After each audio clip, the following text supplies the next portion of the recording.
Hello everyone, welcome back. ఈరోజు మనం ఒక మ్యాథ్స్ ప్రీవియస్ బిట్ చూద్దాం. సో బిట్ వచ్చేసి ఈరోజు ప్రాబ్లం వచ్చేసి 10 వస్తువుల కొన్న వెల 8 వస్తువుల అమ్మకపు వెలతో సమానమైన లాభ శాతం ఎంత అంటే ఏంటి? మనకి సమ్లో ఎంత ఇచ్చాడు?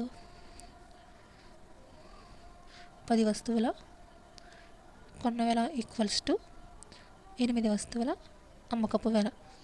మనం దీని నుంచి అమ్మకపు వెల కొన్న వెల కొనుక్కోవాలి. సో ఇక్కడ చూడండి, ఈక్వల్ టుకి ఇవతల కొన్న వెల ఉంది, ఈక్వల్ టుకి అవతల అమ్మిన వెల ఉంది. సో మనం ఈ అమ్మిన వెలని ఇటువైపుకి తీసుకొచ్చేది అంటే ఏమవుతుంది? కొన్న వెల బై అమ్మిన వెల ఈక్వల్స్ టు 8/10. ఇక్కడ చూడండి, మనకి కొన్న వెల 8 ఉంటే అమ్మిన వెల 10 ఉంది. అంటే కొన్న వెల కన్నా అమ్మిన వెల ఎక్కువ ఉంది. సో అఫ్కోర్స్ ఖచ్చితంగా మనకి లాభం వస్తుంది.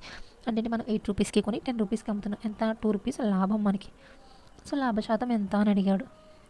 లాభ శాతం ఫార్ములా ఈక్వల్స్ టు లాభము బై కొన్న వెల ఇంటూ 100.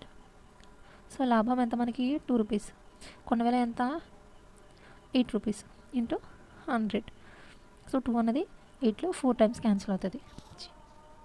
ఈ 4 మనకి 100ని 25 టైమ్స్ క్యాన్సిల్ చేస్తుంది. సో మన లాభ శాతం ఎంత? 25%.